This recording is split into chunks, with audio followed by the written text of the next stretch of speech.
Chief Seattle, Great Statesman by Elizabeth Rider Montgomery. Chief Seattle Speaks, Chapter 8.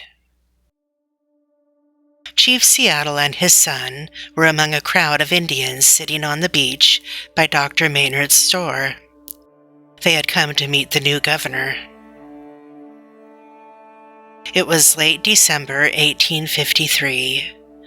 So many Bostons had come to the Northwest that the Washington Territory had been formed. President Pierce had sent Isaac Stevens to govern it. Dr. Maynard introduced Governor Stevens, and the little white chief began to speak.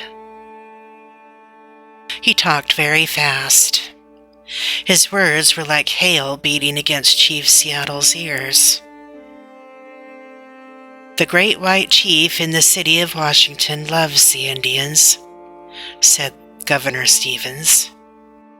"He wishes to care for you, to teach you, to protect you.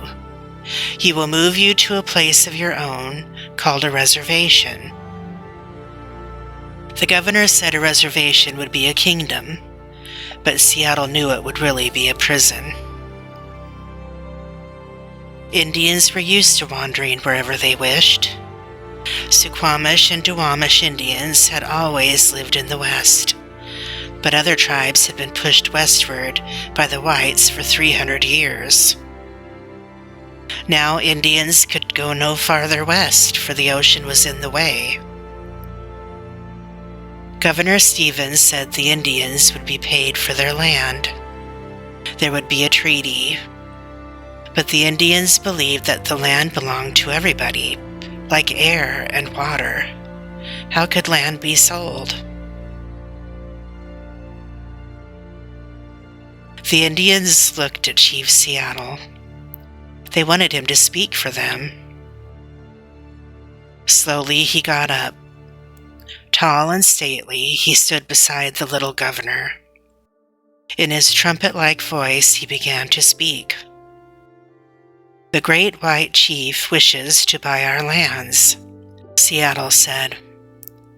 "This appears just, even generous. He says that if we do as he desires, he will protect us. Then he will be our father, and we his children. But can they ever be? Your God is not our God. Your God makes your people strong. Soon they will fill the land.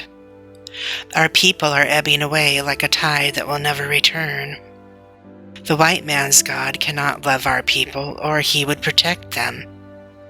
Chief Seattle had dreamed of Indians and Bostons sharing the green land. But that was not to be. The great white chief wanted the Indians penned up in reservations. The Indians would either have to go there or fight. Many Indians wanted to fight. A young Nisqually chief, Lesky, was one of these. But Chief Seattle knew that Indians had never won a war against the whites. It was better to go to a reservation than to fight a hopeless war. "Day and night cannot dwell together," said Chief Seattle sadly. "It seems that my people must retire to the reservation you offer them. Then we will dwell apart in peace. It matters little where we pass the remnant of our days. They will not be many. A few more moons, a few more winters, and not one red man will remain." Seattle looked around at the white settlers. He said, "When the last red man shall have perished, these shores will swarm with the invisible dead of my tribe. When your children's children think themselves alone in the field, the store, the shop, upon the highway, or in the silence of the pathless woods, they will not be alone.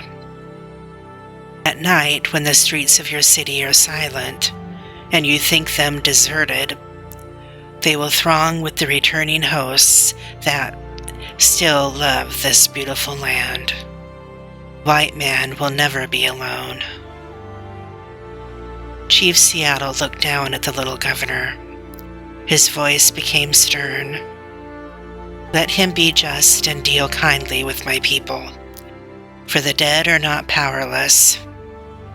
Dead, did I say? There is no death, only a change of worlds.